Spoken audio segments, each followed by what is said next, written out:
Con el tema de hoy, que como decimos, está dedicado al romanticismo. El romanticismo es un tema bastante paradójico, porque normalmente cuando nosotros hablamos de romanticismo, pues pensamos en el amor romántico, ¿no? Pensamos en poetas que cantan a la amada, normalmente no son correspondidos, ¿no? Y un poco así medio trágicos, o simplemente el acto del romanticismo de cortejarse una pareja de una manera pues elegante, ¿no? Y bonita, ¿no? Más o menos esta es la idea que tenemos de romanticismo. Esto tiene muy poco que ver con el romanticismo. El romanticismo como movimiento cultural, me atrevería a decir, porque decir solo movimiento artístico también es quedarse corto.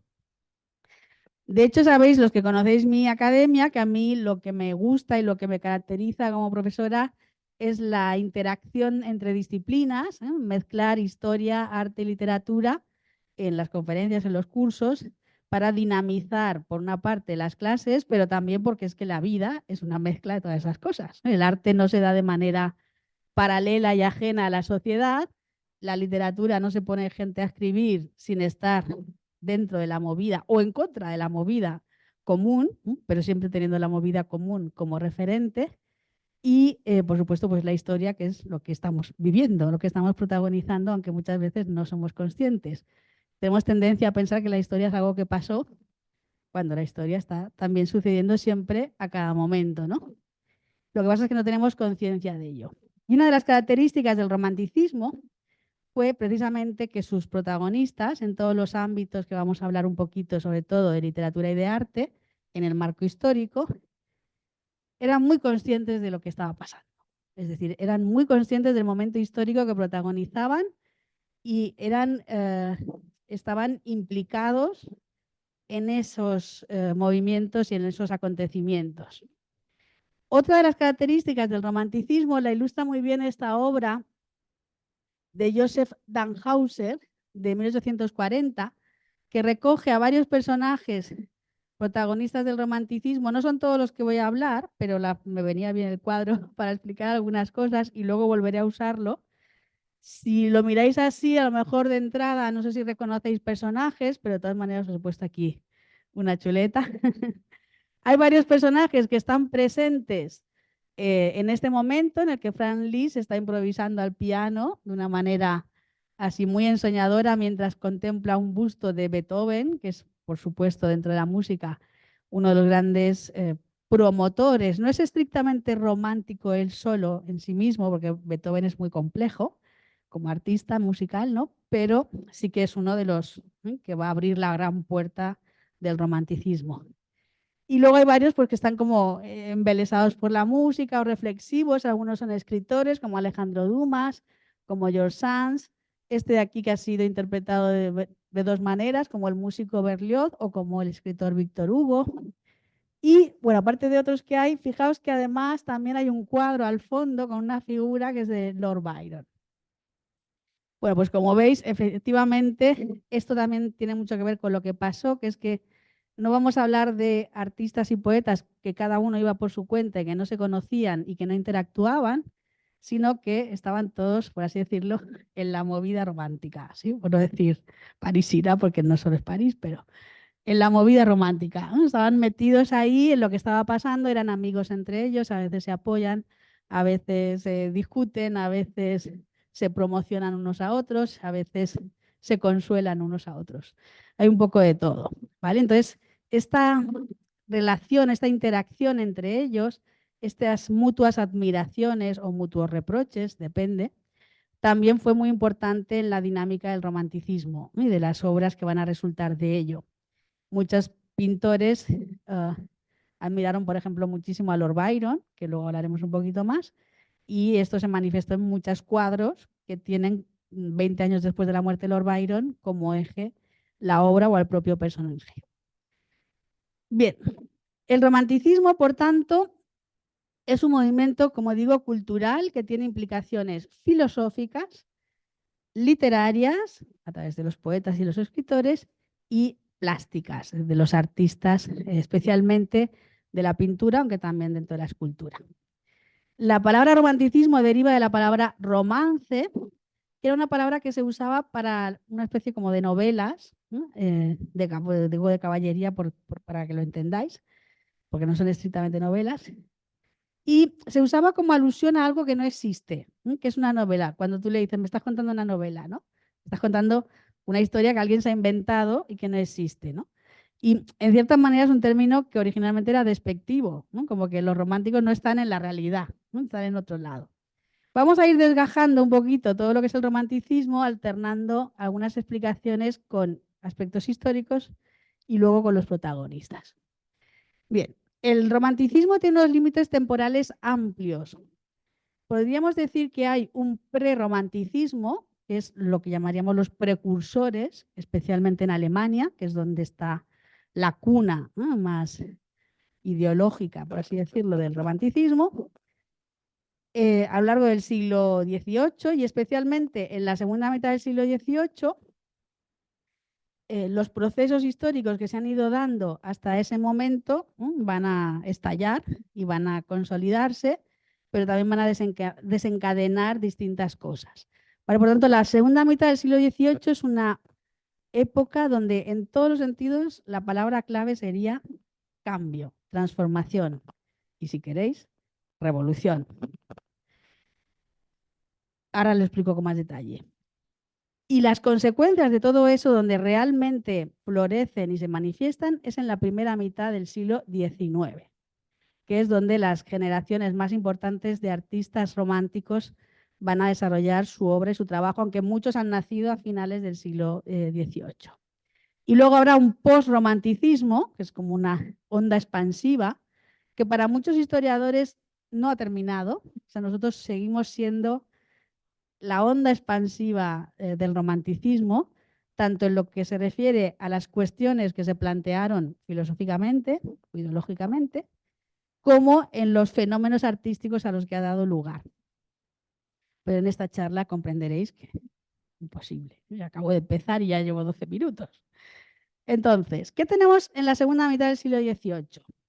Empieza la era de las revoluciones, ¿no? La Revolución Americana por un lado, la Revolución Francesa sobre todo, que es la que para nosotros es el punto de referencia.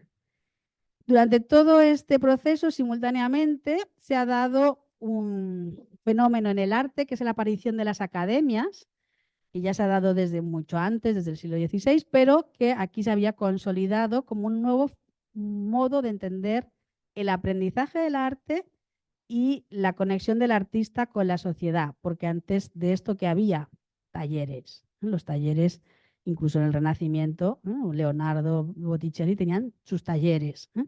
Sin embargo, en la academia es una institución que va a comenzar a enseñar arte de manera escolástica y que a su vez va a intentar, digo porque no lo consiguió, imponer una serie de normas de lo que el arte es o lo que el arte deja de ser.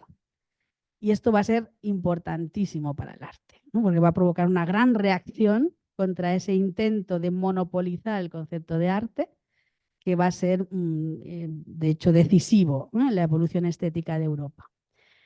Como los alumnos ya no tienen talleres que reciben encargos y que ahí es donde se promocionaban antes, empieza a aparecer el fenómeno de la exposición. ¿Vale? La exposición en donde los alumnos van a exponer sus obras para intentar captar el interés de posibles compradores, ¿sí?, que normalmente siguen siendo de la aristocracia o de la alta burguesía. Pero con las exposiciones van a aparecer también otros personajes que hasta la fecha viven de esto, que son los críticos de arte. Y muchas veces los críticos de arte en esta época todavía son escritores, poetas, por ejemplo, Baudelaire. Ahora hablaremos un poquito de Baudelaire y de Delacroix. A todo esto se suma todo el proceso llamado la Ilustración, ¿sí?, con donde, y esto es muy importante, se ha exaltado la razón como el gran poder humano por excelencia, la gran herramienta con la que el ser humano puede desarrollar la civilización, y se la ha entronizado. ¿Sí? Todo lo que no es racionalmente comprensible, explicable y analizable es una fantasía. O peor, una superstición. Esto es muy importante tenerlo en cuenta ahora. ese racionalismo irá poco a poco derivando en el materialismo, porque también las revoluciones suponen otra ruptura con la Iglesia Católica como institución, que ha estado oprimiendo la vida cultural de Europa durante mucho tiempo, y en otros y otras cosas, y oprimiendo otras cosas. Y ese fenómeno anticlerical terminará por ser antirreligioso, con todo lo que eso suponga, que es el alejamiento de la divinidad. Y ya veréis que esto es otra de las reclamaciones que los románticos harán. Se ha exaltado desde el punto de vista artístico y cultural lo clásico, la Grecia y la Roma antiguas especialmente, ya se venía haciendo desde el Renacimiento, pero ahora tal es la exaltación que al movimiento artístico de esta época le llamamos neoclasicismo. Ya con esa palabra está todo dicho, ¿no? Es una forma de hacer revivir de manera mimética ese mundo clásico, ¿no? Pero va a resultar un arte a veces demasiado frío, ¿no? A veces lo que tiene el neoclasicismo a veces es que resulta frío. Y sobre todo todas estas cuestiones que estoy explicando aquí ahora a velocidad vertiginosa van a llevar a la pregunta de qué es ser artista. Y esta pregunta se la van a hacer los propios artistas. Y vamos a encontrar textos maravillosos. Os he traído mucha bibliografía recomendada en pantalla, pero aquí he traído más, por si no estabais satisfechos. Este libro es una maravilla, Teoría Romántica del Arte, porque es una recopilación de cartas o de escritos de los propios artistas de los que vamos a hablar hoy, que reflexionan sobre qué es ser artista. Y esto es importantísimo porque se va a producir una ruptura absoluta hasta el punto que vamos a llegar al fin de las artes, con minúscula y en plural. Las artes, que de ahí venía también la artesanía, ¿no? Eran los talleres estos que hablamos y esta forma de entender el arte de una manera más manual. Los artistas hasta ese momento no eran intelectuales, eran maestros, por supuesto, Miguel Ángel era un maestro, cualquiera de los grandes era un maestro, pero dentro del ámbito de la artesanía. Y eran parte del personal, ya sea del papado, en el caso de Miguel Ángel, o de alguno de otros grandes potentados del poder en la sociedad. La primera mitad del siglo XIX, frente a todo esto, va a empezar a hacer una serie de reivindicaciones, ¿vale? La primera es la de la subjetividad. Las menciono y las explico a lo largo de la charla, ¿vale? La segunda, unida a la subjetividad, es la individualidad. ¿La subjetividad qué es? La razón es objetiva, ¿sí? Esto es azul. ¿Es azul?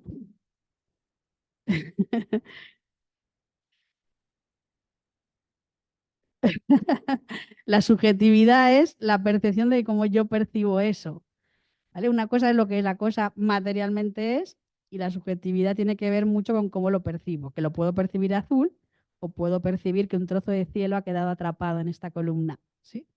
Ya estoy poetizando la vida, ¿vale? La razón consigna y estipula, define y limita la realidad y pone etiquetas, y el mundo subjetivo lo impregna de una visión cargada de emoción, que es otro aspecto del ser humano que el racionalismo quería dejar de lado, y permite que la realidad sea lo que es y algo más que está más allá de lo que se ve o de lo que se percibe, ¿no? Esto es una cosa muy simplista, ahora voy a intentar ir más al fondo. Por otra parte, también todo este proceso de rupturas históricas va a ampliar la diversidad temática. Hasta poco antes de que estalle la Revolución Francesa, los temas del arte son los temas religiosos y los temas de la corte, ¿no? De las grandes, ya sean los retratos de aristócratas, príncipes, reyes, etcétera, y empieza a haber alguna cosita,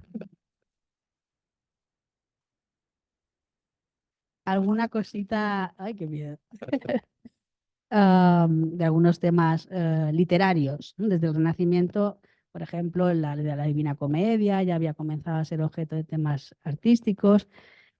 Pero bueno, básicamente eso, ¿vale? Aquí veréis que se abre mucho la diversidad temática por aquello de que en la exposición el artista tiene que llamar la atención. Y para llamar la atención tiene que singularizarse. Frente a los temas históricos que apoya el neoclasicismo, veremos qué proponen los románticos. Muy importante, frente a ese racionalismo, los románticos van a explorar el misterio. Van a decir que no es verdad, que la razón no lo puede definir todo. Y que más allá ultérrimamente de todas las definiciones, siempre queda espacio para lo incognoscible, el misterio. ¿Qué hay más allá? O sea, si el universo se está expandiendo, esa es la pregunta eterna, ¿no?, de la ciencia. El universo, dice la ciencia, ¿no?, era un punto infinitamente denso, infinitamente pequeño y estalló. Y comenzó a expandirse, ¿no? Y está expandiéndose todavía y hasta que llegue el Big Crunch, ¿no?, que se supone que habrá al final. Y la pregunta siempre es, bueno, si se está expandiendo, ¿qué hay más allá del punto en el que se está expandiendo? Esto en Star Trek sale muy bien. Sale muy bien expresado, ¿no?, cuando se está buscando los límites del universo, ¿no?, si existen los límites del universo.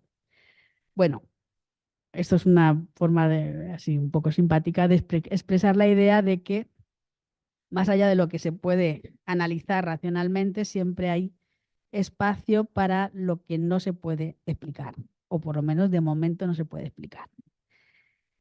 La exaltación de lo clásico va a ser contrarrestada por la exaltación de lo medieval, los ambientes medievales, los personajes de la tradición medieval, ¿no? La tradición artúrica va a tener mucho éxito en esto.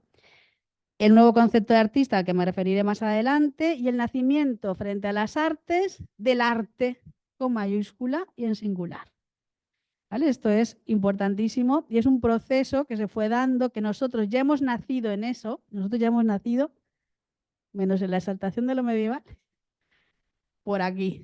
Hemos heredado estos conceptos, pero no los hacemos conscientes porque hemos crecido con ellos. ¿Bien? Bueno, a nivel histórico, como está clarísimo que la Revolución Francesa fue un crack, hasta el punto de que lo llamaremos antiguo orden, ¿no?, frente al nuevo orden que se va a establecer a nivel político, la caída y la muerte de estos reyes que fueron guillotinados. No fue simplemente matar a un rey y ya está, ¿no?, sino lo que se mató fue la sacralidad de la realeza. Es decir, la persona del rey era inviolable por mandato divino casi, ¿no? Estaba revestida de una aureola de divinidad y a partir de este momento, en el momento en que el pueblo llega a este extremo de cortarles la cabeza públicamente y con escarnio, eso se rompe. Comienzan a desarrollarse paulatinamente y con avances y retrocesos lo que llegará al siglo XX como las democracias, parlamentarias, muchas de ellas, monarquías parlamentarias, muchas de ellas, porque la monarquía se resistirá a morir, pero aunque no muera la monarquía, sí que habrá muerto esa divinización de la realeza. Eso es ya irreversible. Nace con este fenómeno político, un fenómeno que tiene que ver con cada uno de los individuos que constituyen la sociedad, que hasta ese momento eran más bien grupos masivos, y que a partir de ahora cada ciudadano, cada individuo adquiere una dignidad, un valor per se, por el simple hecho de ser persona, y también un valor como miembro de esa sociedad de la que participa, ¿no? Y esto está conectado con lo que he mencionado de la subjetividad y de la individualidad.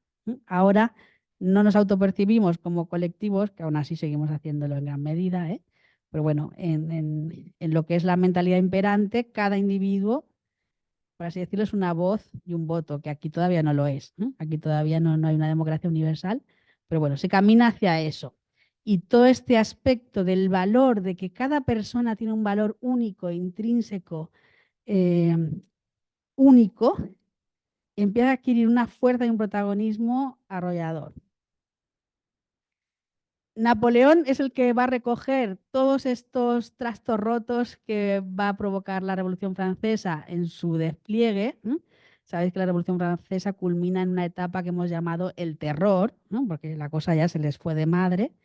Y Napoleón lo que hace es un poco poner orden a todo eso para seguir llevando esas revoluciones al resto de Europa. Ojo que se ha demonizado a Napoleón, Y un día, si queréis, doy una charla de Napoleón y quizá os invito a, por lo menos, tratarle con un poquito más de deferencia, porque nunca olvidéis que fue el que perdió. Y la historia la han contado los que ganaron y los que ganaron volvieron a instaurar la monarquía, a los Borbones mismos en Francia, ¿no? O sea, por tanto, pero voy a ir mucho más rápido porque, bueno, Napoleón encarnó, por tanto, esto es muy importante, las esperanzas de todas estas personas que soñaron y vieron en él al líder que había de conseguir que esto llegase a todos los pueblos y a todos los puntos. De ahí, pues, el imperio napoleónico que había llegado a expandirse en 1808 en este marco territorial que veis aquí en azul y que por un momento a todos estos artistas, hasta el punto de que el propio Beethoven le dedicó, como sabéis, una sinfonía y luego tachó su nombre y puso la heroica, ¿no? La derrota de Napoleón también tuvo un gran impacto en todos ellos porque de alguna manera um, murió la esperanza de esa posibilidad de cambio total. Y pues en muchas cosas se sintieron decepcionados. En realidad, al final sí cambió la sociedad. Pero si lo estáis viviendo desde ese momento ahí dentro, no como nosotros que lo vemos a 2 siglos de distancia, la sensación que tienes es de que todo ha sido en vano y que hemos vuelto a la línea de salida, ¿no? Pero realmente no era así, ¿eh?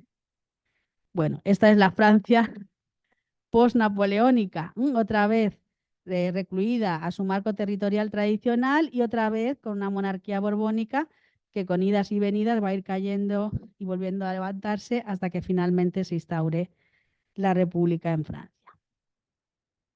Bien, entonces, voy a saltarme esto.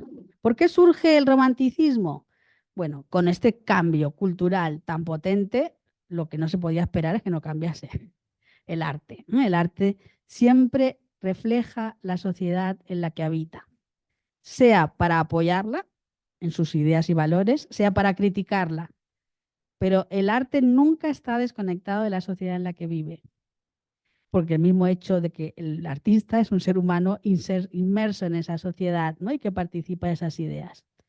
Yo os voy a hacer varias recomendaciones bibliográficas. Creo que el romanticismo hay que seguir explorándolo. Es una época que con este nombre ha quedado un poco marginada en el interés de la difusión cultural y esto hay que cambiarlo. Os recomiendo mucho esta obra, que es casi un clásico, El absoluto literario, que nos lleva a los orígenes del romanticismo, que como he dicho está en Alemania, con dos grandes figuras, no voy a entrar en ellas, no os preocupéis, que son Goethe y Schiller, que, bueno, ellos no es que sean estrictamente románticos a 100%, son de esto que os decía del prerromanticismo, pero sí que ponen en circulación ya una serie de ideas y de cuestionamientos que irán llevando a la explosión del romanticismo.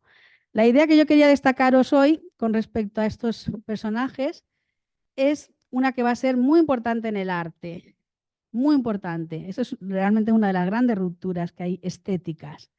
La diferenciación entre lo bello, que es lo que se exalta en el clasicismo y en el neoclasicismo, la búsqueda de esa belleza perfecta, matemática, armónica, frente a lo sublime. Lo sublime es un concepto muy complejo de explicar.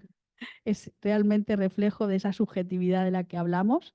Pero bueno, en un intento, lo sublime podemos decir que no se tiene que catalogar algo que se considera sublime como feo o bonito, estrictamente, sino que lo sublime tiene una serie de características, que es, por un lado, impresiona, o sea, causa una honda impresión en quien contempla algo sublime.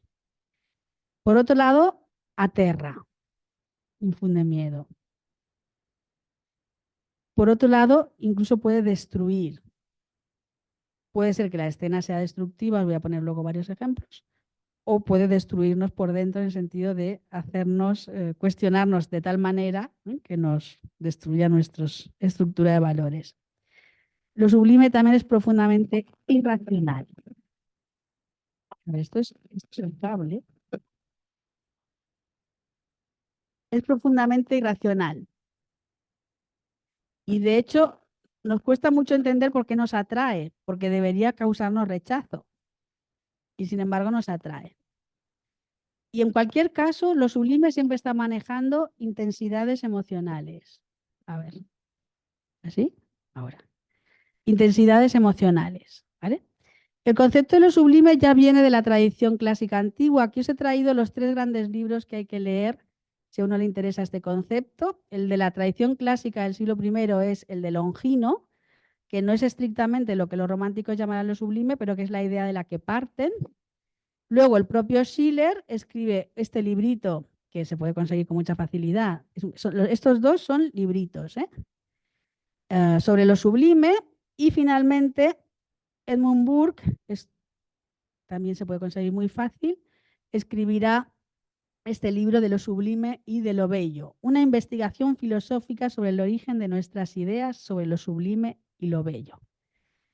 Frente a la belleza que va a quedar atrapada en un concepto estético, ya sabéis, los que me conocéis, las horas de mi vida que he dedicado al tema de la belleza, a la que plantea Platón en su banquete con la Venus Urania y la Venus Pandemus, pues esa idea había quedado amordazada en un concepto estético y muy asociado a una idea de belleza estricta, y lo sublime va a ser una idea que va a luchar contra eso, también con la intención de demostrar que el ser humano es mucho más que una criatura que puede racionalmente decidir lo que puede hacer y lo que no, e ignorar otras facetas de sí mismo. ¿Vale? Ahora con las obras de arte lo entenderéis mejor. En torno a estas ideas alemanas de Goethe y Schiller va a aparecer el Círculo de Jena, que es un grupo de primero estudiantes y luego grandes intelectuales y poetas que estudiaron en esta universidad, que son por un lado los hermanos Schlegel, muy bien, Schelling, Hegel, pues suenan estos nombres, que son filósofos, y los poetas Novalis y Hölderlin, ¿vale? Bueno, solo de la conferencia podría haber sido de todo esto, del Círculo de Jena, o solo de Novalis, o solo de Hölderlin, o sea, es que son personajes extraordinarios, maravillosos, que te desbordan y que no los puedes apresar fácilmente en una definición y tienes que seguir leyéndolos y sumergiéndote en sus obras y en su pensamiento. Bueno, de Novalis, que a mí me encanta, me tiene enamorada, os he traído solo este fragmento para que os hagáis una idea del concepto de artista nuevo que ellos proponen. Poeta y sacerdote eran uno al principio. Solo con esta frase ya la podemos enmarcar. Poeta y sacerdote eran uno al principio. Y solo en tiempos posteriores se separaron. Bueno, ¿qué significa que un poeta es sacerdote? Que el poeta es el heraldo de la divinidad. Eso está muy en consonancia con las ideas de lo que es Apolo, que hemos visto en algunas otras conferencias. Pero el verdadero poeta siempre es sacerdote. O sea, aunque la sociedad haya demarcado eso, el verdadero poeta siempre es sacerdote. Del mismo modo que el verdadero sacerdote ha permanecido siempre poeta. ¿Y no debería el futuro hacer renacer la antigua condición? Es decir, que se están autoproclamando como los adalides, como los paladines de un mensaje de algo que se está perdiendo y que ese algo solo los poetas van a poder manifestar esas ideas para que los demás las veamos. Y por otro lado está Hölderlin, que es un personaje inmenso, inmenso. Os recomendaré 2 charlas que hay en YouTube de un profesor de aquí de Barcelona, Andreu Jaume, que la recomiendo mucho, sobre Hölderlin. Que bueno, ahí podéis explayaros porque son 2 horas dedicadas solo a este poeta. Pero bueno, es un personaje que con esta frase creo que lo dice todo. Él afirmó algo así, que es todo lo que perdura lo fundan los poetas. Y estáis imaginando que con poeta no se refiere a que escribe poesías de amor a la chica de al lado. ¿Sí? Están hablando de otra cosa. Un poeta es algo mucho más grandioso. Bueno, estos primeros ideólogos del romanticismo van a fundar una revista Ateneum, que se funda en 1789, no tuvo mucho recorrido, pero puso en circulación todas estas ideas. Esto luego lo volverán a repetir los prerafaelitas. Si os habéis visto mi charla sobre los prerafaelitas, ellos también hacen una revista que solo tuvo 4 números y sin embargo el impacto de todas estas ideas duró casi más de medio siglo. Bien, las ideas que ponen en circulación son la exploración de lo individual, la emoción versus, o sea, contra el raciocinio, la destrucción de lo sagrado en el mundo moderno. Este es un tema en el que los modernos estamos bastante perdidos. ¿Qué es esto de lo sagrado? No sabemos relacionarnos con lo sagrado. Bueno, esto empieza aquí. Aquí es cuando empieza a romperse. Y lo que están haciendo ellos es decirlo a gritos. Se está rompiendo, no con la religión, con lo sagrado, con la divinidad. La naturaleza se está empezando a mirar como una gran máquina desprovista de ánima. Y esto, dicen ellos, tendrá consecuencias fatales. La naturaleza y lo humano, el hombre se va despidiendo de la divinidad, que es el cuadro que hemos visto antes, luego lo volveré a poner. Los planteamientos sobre lo bello y lo sublime, que van escribiendo artículos donde reflexionan sobre todo esto, y el interés por lo sobrenatural, que también se manifiesta en muchas obras de arte. ¿Vale? ¿Qué es esto de lo sobrenatural? Por un lado, frente a lo racional, que se autoproclama como la clave de lo humano, el mundo de los sentimientos es algo extraño. ¿Y ahora yo por qué siento esto? ¿Y ahora este por qué siente esto? O soy incapaz de percibir lo que el otro siente. El mundo de los sentimientos es algo que todavía ahí nos pasa, seamos honestos. Nos perdemos enseguida. La visión. ¿Qué es esto de la visión? Hoy en día ya nadie sabe lo que es esto. Muchos de estos artistas, ahora sobre todo William Blake, son visionarios. Son personajes que ven más allá de la columna azul, que decíamos antes. Lo gótico, como el ambiente que favorece esos estados de ánimo que acompañan a todas esas ideas, el mundo de los sueños y la locura. Son todos fenómenos, digamos, reales, pero en los que el raciocinio no sabe cómo manejarse y que solo el arte puede hacerlo en ese momento. Por tanto, se conforma un duelo entre el racionalismo y la imaginación. ¿Vale? La imaginación, que también es un concepto habría que explicar lo que ellos llaman imaginación, es todo el poder que tiene la mente para crear realidades que sin ser reales racionalmente hablando o empíricamente hablando, pueden transformar la vida de una persona. Por ejemplo, os pongo un ejemplo literario. El Quijote. ¿Es real o no es real? Es un personaje imaginario, como persona, bueno, hasta donde sabemos no ha existido como ser humano de carne y hueso. Pero ¿es irreal?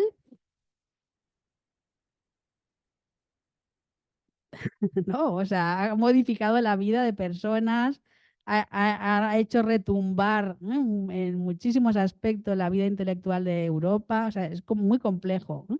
Entonces es una realidad de orden mental que sin tener ese aspecto, digamos, cotidiano de existencia material, tiene una realidad por sí misma. Y también poco a poco se irá abriendo la brecha, porque el racionalismo irá tendiendo al materialismo y ellos van a empujar hacia el misticismo, más o menos explícito, y en algunos artistas más que en otros, ¿vale?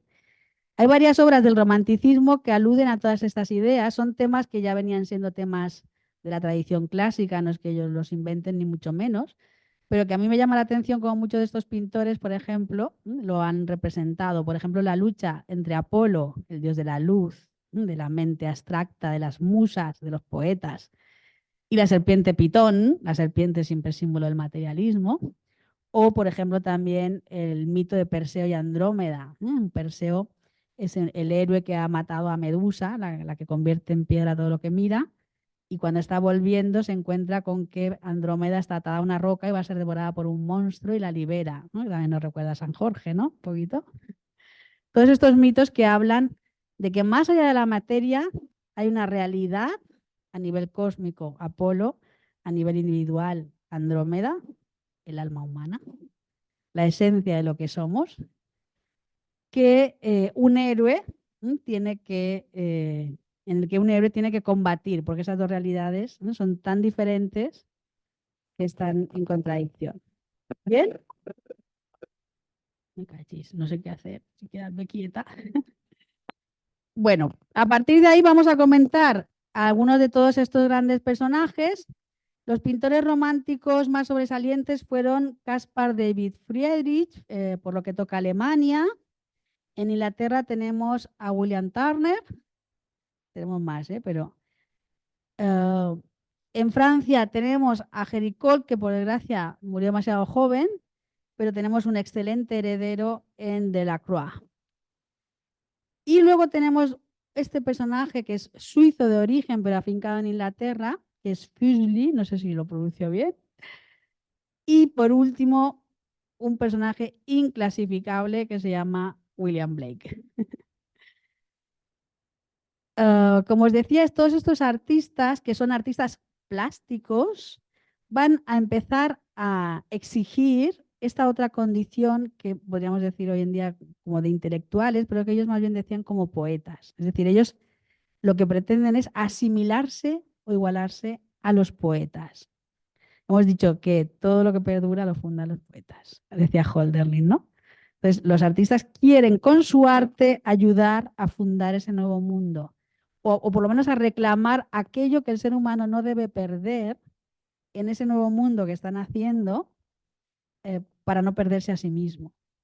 Es apasionante. Yo os digo que os he traído algunos textos que me diréis. Los artistas pasaron a sentirse en libertad de plasmar sus visiones sobre el papel como solo los poetas habían hecho hasta entonces. Es decir, los artistas hasta ese momento llegaba alguien y les decía, píntame una virgen para la iglesia de yo no sé qué, píntame esto para el retrato de yo no sé quién. Y ahora el artista empieza a pintar lo que le apetece pintar, lo que necesita pintar, lo que cree que va a ayudar a expresar o a mejorar o a empeorar o a mover las ideas de sus conciudadanos. Se amplían muchísimo las fuentes literarias. Los dos personajes más relevantes en cuanto al impacto en las obras plásticas son Shakespeare, por un lado, y Dante. Dante especialmente en el ámbito del infierno de la Divina Comedia, que es sublime. Lo que pasa es que nosotros la palabra sublime no la manejamos bien, porque para nosotros sublime es algo muy elevado, ¿no? Cervantes, Milton, John Milton con su Paraíso Perdido. Walter Scott, también seguro que todos habéis visto Ivanhoe, somos más o menos de una edad que todavía hemos visto Ivanhoe. Los propios pintores o otros poetas contemporáneos que están vivos todavía. Aquí tenéis, por ejemplo, varias representaciones que hizo William Blake de Shakespeare o de Dante. A través de la exaltación de estos personajes que han creado o no han creado Shakespeare y Dante, a ver,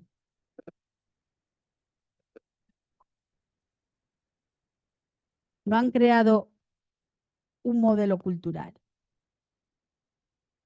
No podemos entrar porque es Shakespeare. Para Shakespeare, yo os he prometido un curso sobre Shakespeare y lo de ello o lo de otro, aquí va a haber un curso sobre Shakespeare, ¿vale? El de Dante ya lo vimos, estuvimos 2 años y medio con Dante y fue espectacular. En cualquier caso, ¿qué está luchando? Está luchando una amplia parte de la sociedad que comienza a aferrarse al mundo que puede percibir por los sentidos frente a los artistas que reclaman lo que la imaginación nos aporta y nos enriquece. ¿Vale? Pues haciendo un repaso por cada uno de ellos muy rápido, Caspar David Friedrich, que vive entre 1774 y 1840, quizás sea el artista menos conocido un poquito aquí, ¿verdad? Pues Delacroix más o menos todo el mundo lo tiene muy claro, ¿no? Bueno, en Alemania es el que empieza a pintar estas imágenes con las que yo he puesto el cartel del curso, de la conferencia, que son figuras humanas, hombres y mujeres, que dan la espalda y que están como contemplando un paisaje, que es una imagen como muy icónica. Os he traído solo un ejemplo de un texto, ¿vale? No he traído muchos más, pero quería que escuchaseis la voz de ellos, porque esto es muy importante. A partir de ahora el artista habla y el artista expresa estas ideas de lo que es el arte, de lo que no es el arte, y dice Caspar David Friedrich sobre el arte y el espíritu artístico. Permítaseme exponer con la mayor brevedad, una vez más, mis pareceres acerca de lo que son el arte y el espíritu artístico del hombre. Has de obedecer más a Dios que a los hombres. Y a nosotros esto, desde nuestra actualidad, nos rechina. Aquí, ¿no? Pues que ya hemos dicho que ellos van a reclamar esta parte religiosa que se estaba muriendo en sus propias manos. Cada uno lleva consigo la ley de lo justo y lo injusto. Su conciencia le dice, haz esto, deja aquello. Los 10 mandamientos son sentencias puras, patentes de todo nuestro conocimiento de lo verdadero y lo bueno. Obviamente su referente es católico, bueno, católico no, protestante, pero cristiano, ¿no? De la tradición bíblica. Pero no os quedéis en eso, no le veáis como clerical, tenéis que ver más allá, tenéis que ver lo religioso. Cada uno la reconoce incondicionalmente como la voz de su interior. Nadie puede rebelarse en contra. Si quieres dedicarte al arte, si sientes la vocación de consagrarle tu vida, presta atención a la voz de tu interior. Es arte en nosotros. Madre mía, solo podríamos dar la charla sobre esta frase. Es impresionante. Guárdate de la fría erudición y del frívolo raciocinio. Ahora lo entendéis mejor, ¿no? Con toda la explicación previa. Pues acaban con el corazón. Y allí donde han muerto el corazón y el ánimo del hombre, no puede habitar el arte. Debes consagrar todo impulso de tu ánimo a atender como sagrado a todo presentimiento piadoso, pues es arte en nosotros. En la hora del entusiasmo se hace forma visible y esa forma es un cuadro. Y ahora unirlo con lo de poeta y sacerdote. ¿Sí? Bueno, él realiza estas famosísimas imágenes que van a ir mostrando precisamente cómo el ser humano se está despidiendo de la naturaleza. De esa naturaleza en la que ha habitado, siempre inserto en ella, y la naturaleza estaba animada, dotada de vida, ya sea en la religión cristiana o en cualquiera de las otras religiones que en el mundo han sido. La naturaleza es divinidad, porque la naturaleza es la manifestación de esa entidad que ha creado el universo, ¿no? En todas las tradiciones religiosas. Aquí tenéis también, por ejemplo, esta imagen de la cruz en la montaña. Obviamente ellos recurren muchas veces al cristianismo porque es su referente. Pero esa imagen de Cristo en lo alto de la montaña, muriendo por la humanidad y quedando alejado, olvidado, cada vez más distante. La divinidad se distancia de lo humano, o lo humano, mejor dicho, se distancia de la divinidad. Esos ambientes góticos y muchas veces en ruinas, y especialmente destacando áreas como los cementerios, ¿no? De hecho, si pensáis en los poemas de Becker, aquel famoso verso, Dios mío, que solos se quedan los muertos, aunque uno no olvida, ¿no? Realmente, ¿por qué? Porque primero la muerte es, obviamente, hemos hablado antes de los límites del universo, ¿no? Que hay más allá de donde acaba el universo, ¿no? Bueno, ¿cuál es el gran límite del humano? La muerte. La muerte es el límite a donde de momento la ciencia, ni 200 años después de estos, ha podido entrar. ¿Qué hay más allá de eso? De qué es, y claro, saber lo que hay después de la muerte es lo que suponemos que da sentido a la vida. Si es que la vida tiene algún sentido. La vida humana, por lo menos. ¿Sí? Todo el misterio que rodea la muerte, toda la reflexión que acompaña a la muerte, todo el recordarnos que somos, como dijo Homero, seres de un día. No somos nada. En el tiempo cósmico, la vida de un humano es nada, ¿no? Y sin embargo es algo significativo. Es una paradoja fascinante. Me voy a entusiasmar yo aquí con estos temas. Soy peligrosa. Bueno, y acabo a este pintor con esta imagen, que es un monje junto al mar, donde ya fijaos la figura, el tamaño que adquiere y la inmensidad de lo infinito. Y ahí lo dejo. Me voy a saltar varias cosas. Lo siento. Bueno, vamos a hablar un poquito. No, me voy a saltar. Bueno, venga, dejamos a Delacroix. Bueno, Delacroix es el pintor por excelencia del romanticismo, el pintor que como nadie encarnó las ideas revolucionarias. Esta imagen que seguro todos conocéis, La libertad guiando al pueblo, que hasta está en una canción, ¿no? ¿No? Que se dedicaba a la madre, mamá, mamá, mamá, no sé qué, al estilo de Lacroix.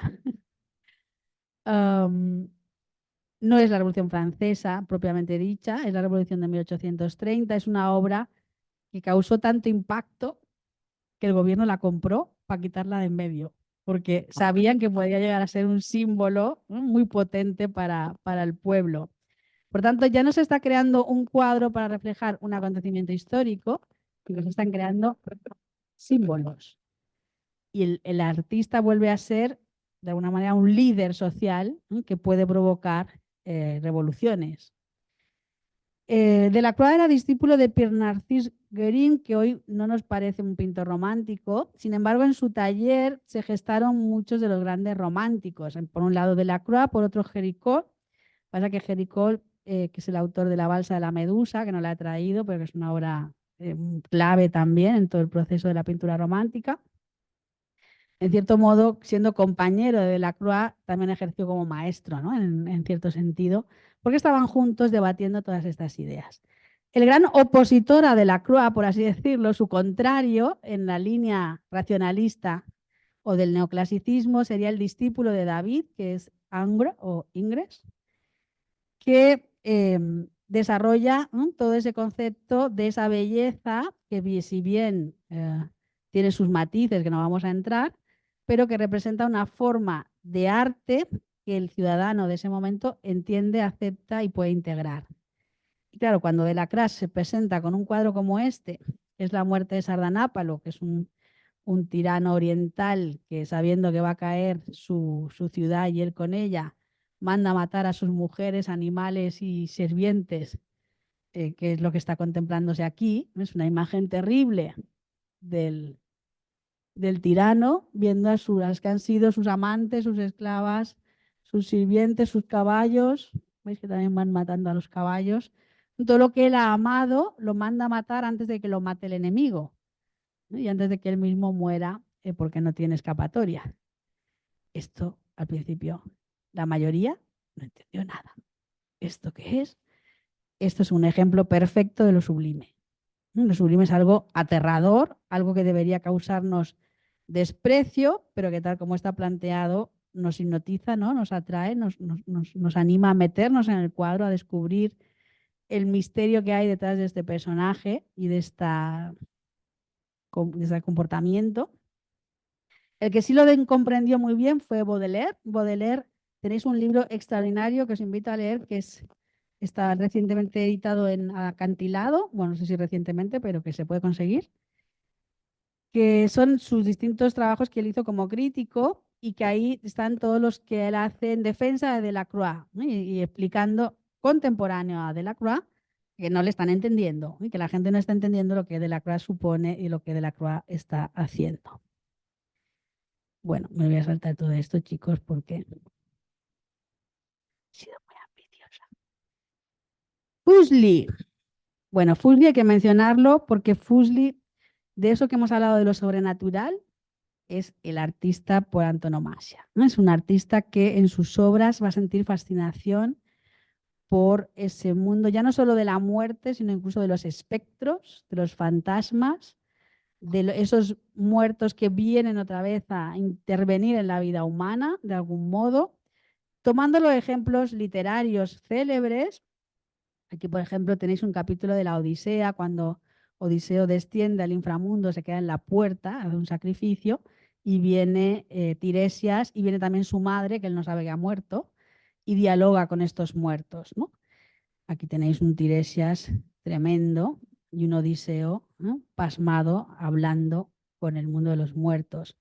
O distintas escenas clave de obras shakespearianas, voy a saltar esto, como Macbeth, donde también aparecen otros personajes sobrenaturales, que son las brujas, los personajes siniestros, que por un lado vaticinan lo que va a suceder y a la vez que lo vaticinan lo provocan, en cierto modo, que son seres que no sabemos muy bien si son seres que están simplemente siendo agentes del destino o son en la encarnación del mal, corrompiendo a los hombres. O este otro que es tremendo, que se titula Pesadilla, y que hace alusión a todos esos terrores con los que vivimos, que marcan nuestro día a día cotidiano y que no podemos escapar de ellos, ¿no? Y si escapamos en el mundo consciente de la vigilia, cuando nos abandonamos al cálido sueño, vienen. ¿Quién no se ha despertado de una pesadilla? Quien diga lo contrario, miente o no se acuerda. No me lo creo. Bueno, me voy a saltar a mi querido William Blake, al que sabéis que adoro, pero quería hablaros.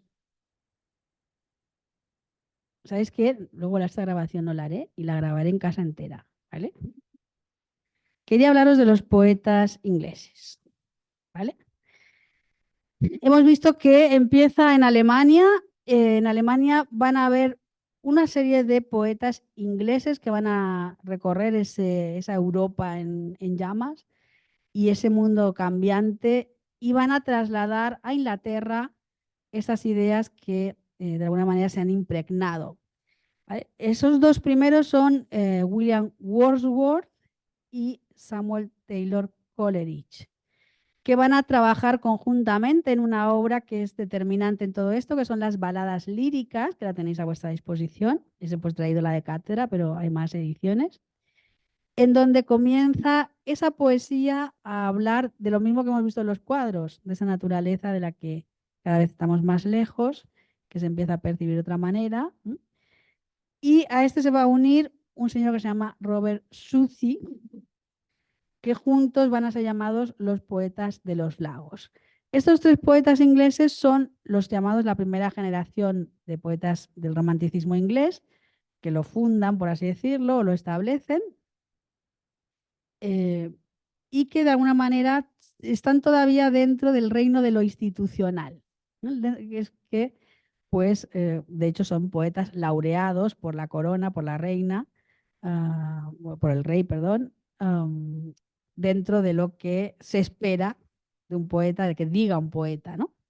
Frente a estos tres, y criticando a estos tres, especialmente a Wordsworth y a Southey, aparece una segunda generación de poetas que tienen todos los tres la característica de morir muy jóvenes, que son Lord Byron, Shelley y John Keats, ¿vale? Estos tres poetas tienen en común, uno, haber tenido una vida muy, muy breve, por distintos motivos cada uno, pero todos mueren muy jóvenes y crean este perfil, que luego heredaría James Dean, de vive, ¿cómo es? Intensamente y hace un bonito cadáver o algo así, ¿no? Em, fueron amigos entre ellos, especialmente Lord Byron y Shelley. Keats un poco era más amigo de Shelley que de Lord Byron, no le caía muy bien Keats. Y representan el espíritu de lo revolucionario, es decir, de ir a la contra, hasta el punto de estar, en el caso de Lord Byron, tenerse que se fue de Inglaterra directamente y ya nunca más volvió. Va a quedar completamente estigmatizado y él era de la alta aristocracia, un lord, pues Lord Byron. Pero él, por un lado, es un personaje que aparentemente nos puede parecer, cuando nos acercamos a él, moralmente condenable, con una vida sexual desatada, muy amante de la juerga y del tal, pero esto es una visión muy superficial, ¿no? Obviamente, si nos quedamos en eso, no estaremos entendiendo por qué en el cuadro que os he puesto al principio, detrás de todos estos personajes hay un cuadro de Lord Byron. ¿Por qué Delacroix estaba obsesionado con Lord Byron? ¿Por qué Stendhal estaba obsesionado con Lord Byron? No podemos quedarnos, que mucha gente, y yo misma, yo que de joven he sido un poco puritana, Lord Byron no querían saber nada de él. Y pues menos mal que la madurez existe. Y uno rompe sus propios tabúes, ¿no? Y profundiza. Es un personaje, como digo, que tiene varias obras que no son muy conocidas, como estos poemas heroicos, y que todavía con su cuerpo caliente, como quien dice, los pintores ya van a empezar a usar los temas de sus obras para cuadros, ¿no? Por ejemplo, William Turner, cuando sale La peregrinación del joven Harold, Child Harold, ¿no? Que tienes una obra de Turner representando esos viajes de Harold por esa Europa, ¿no? Que está en proceso de transformación, y sobre todo Don Juan. Don Juan, que es una obra en la que aparece una nueva voz poética que no tiene nada que ver con lo que hay hasta ese momento, que es una voz en la que pues, el Don Juan es el personaje que menos aparece todo el libro, ¿no? Porque el narrador está usando el poema para, por un lado, criticar a Susi sobre todo, o sea, para hacer una especie de saña, de crítica literaria y social, intercalado con otras muchas cosas, ¿vale? Yo os recomiendo mucho esta edición del Don Juan, que es muy reciente, que está en verso. Bueno, normalmente estas obras en verso son difíciles de leer, este es una excepción, ¿no? Es una maravilla. Delacroix, por ejemplo, también sintió este fervor, ¿no? Por Lord Byron, y muchas de sus obras están retratando escenas de Don Juan. Lord Byron, después de que se va de Inglaterra, se va a afiliar a una causa, una especie de causa que desde aquí nos puede parecer como un poco rara, que es la guerra que se estaba dando en Grecia contra los turcos, una guerra de independencia. Los turcos, acordados en 1453, habían invadido Constantinopla y todo lo que todavía quedaba de la Grecia a través del Imperio Romano de Oriente. Y esto aquí se produce la guerra de independencia que ha dado la Grecia independiente de Turquía que tenemos hoy, ¿no? Pero en todo ese proceso, Grecia, claro, era un símbolo de Occidente, de Europa, de la cultura. Entonces, Lord Byron se embarca en esta causa, intenta arrastrar a otros, pero le sorprende la muerte en ese proceso. Estas no son obras de Delacroix, son obras que yo os pongo para ilustrar la vida de Lord Byron, que no se sabe muy bien por qué murió por unas fiebres, algunos dicen que fue una garrapata, bueno, por lo que sea. Pero desde luego no fue una muerte en batalla como a él le hubiera gustado, sino que fue pues fruto de unas fiebres inexplicables. Esta obra sí es de Delacroix, es Grecia expira entre las ruinas de Missolonghi. Missolonghi es donde muere Lord Byron. Y es todo un símbolo, esto es una alegoría de la propia Grecia, que no es simplemente el ámbito territorial de Grecia, ¿no? Sino que es el espíritu de Grecia, de lo que Grecia es para Occidente. Bueno, Shelley, que es un poeta quizá menos conocido, hay varias obras que han sido traducidas recientemente por la editorial Pretexto, ¿no se llama? Que os recomiendo mucho, a mí me ha encantado esta, El triunfo de la vida. Tiene otras, es un poema también así que si lo lees de principio a fin no entiendes nada de entrada, racionalmente. Entonces tienes que volver a leerlo y sumergirte. Ojo con querer leer la poesía racionalmente. Aquí ya nos están avisando de que eso no hay que hacer. La poesía tiene su propia forma de comunicar, que a veces puede ser una frase racional muy clara y otras veces no, es otra cosa. Pero cuando tú te sumerges en eso, eso te llega a comunicar un mensaje. ¿No? Pasa que tienes que, es como lanzarte, nunca os habéis lanzado desde las rocas al agua, que siempre hay ese miedito de hay que arriesgarse y ponerse en manos del poeta. Me voy a saltar aquí, va a leeros un poema aquí. La amistad entre ellos fue muy estrecha, como he dicho, y como resultado de ella también otro libro que acaba de salir hace poco, Julián y Mádalo, que son unas conversaciones entre dos personajes que de alguna manera son Lord Byron y Shelley, y que también nos ayudan a ambientarnos en las inquietudes y preocupaciones que tenían los poetas en esta época. Como todos sabéis, él se casó con la que será Mary Shelley a partir de su matrimonio, aunque primero, antes de casarse con ella, él estaba casado con otra, y mientras esta otra mujer vivió, ellos hicieron algo muy moderno, que es irse a vivir juntos. En aquella época, pues si todavía en mi época ya te miraban mal, pues ya no nos digo en el siglo XIX. De la unión de estos dos personajes, seguramente, pero ella también por su propia madre, que fue una de las grandes fundadoras del feminismo, quizá lo habría hecho también por su cuenta, no lo sabremos nunca. Pero la cuestión es que en una famosa noche en la que se reúnen Lord Byron, Shelley, los dos Shelley, Mondadori, perdón, Polidori, claro, el pintor con él, en la famosa velada en la que se retan a escribir la historia más aterradora, Mary Shelley escribe Frankenstein y Polidori el vampiro, que son obras que han sido fundamentales. Shelley también muere de una manera muy poco heroica, le encantaba navegar, pero no sabía nadar. Entonces, pues en una de las estas que estaba navegando, pues hubo un problema y al final pues murió ahogado y lo encontraron muy deformado. Lo reconocieron de hecho por un poema de Keats que llevaba en el bolsillo. Y le hicieron un entierro muy romántico, es decir, muy acorde con estas ideas, que quedó reflejado en este funeral, aunque al parecer Mary Shelley no la dejaron estar presente, en el que fue quemado en la playa y tenéis a Lord Byron, que por lo visto, como era así muy exótico, de repente se desnudó y se tiró al mar, como, no sé, como yendo a reunirse con su amigo o algo así. Bueno, y por último, para acabar, la figura menos conocida de John Keats, que también os invito a explorar. John Keats, de nuevo, responde a la misma paradigma, un joven poeta que cuando en vida prácticamente no fue muy conocido ni muy respetado, pero que tras su muerte su obra va a tener un grandísimo impacto, especialmente en Inglaterra, tanto en poetas como en pintores, especialmente los prerafaelitas, que son el post-romanticismo. Tuvo una vida bastante triste, su familia padeció enfermedades como por ejemplo la tuberculosis. Antes de él mismo enfermar, perdió a su madre, perdió a su hermano, o sea, una cosa bastante trágica. Y dentro de eso, pues él intentó triunfar como poeta.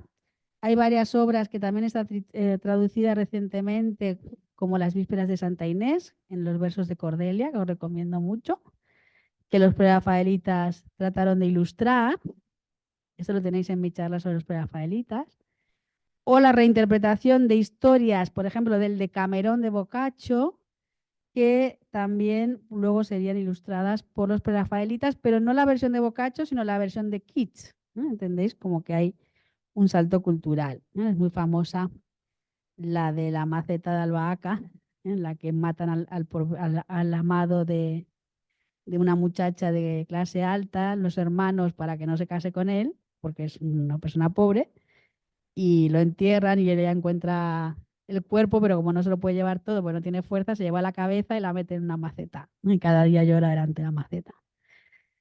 Bueno, John Keats en los últimos tiempos conoció a Fanny Brown en una de las casas a las que se retiraba con uno de sus amigos, manager, para escribir poesía y tuvo un idilio muy bonito que quizás si él no hubiera enfermado, pues habría culminado en un gran amor, pero ya nunca lo sabremos. Tenéis una película, si queréis, que se llama Bright Star, no sé si la habéis visto.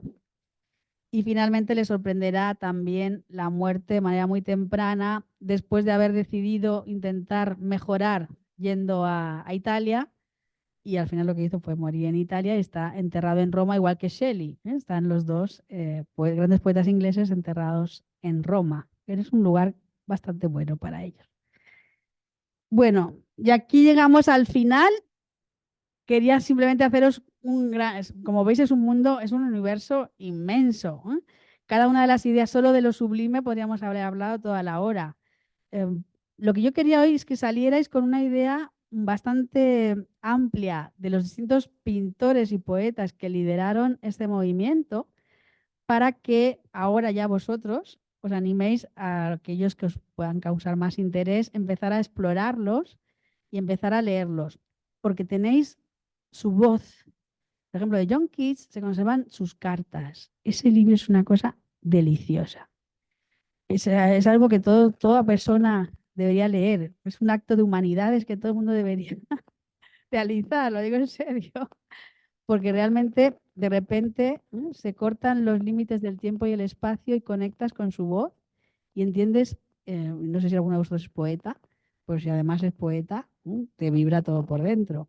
Lo mismo pasa con Lord Byron, ¿no? De Lord Byron tenéis también sus cartas, algunas realmente escandalosas, porque es una figura compleja, pero hay que quitarse prejuicios y ir más allá, ¿no? Y casi tomárselo como algo divertido.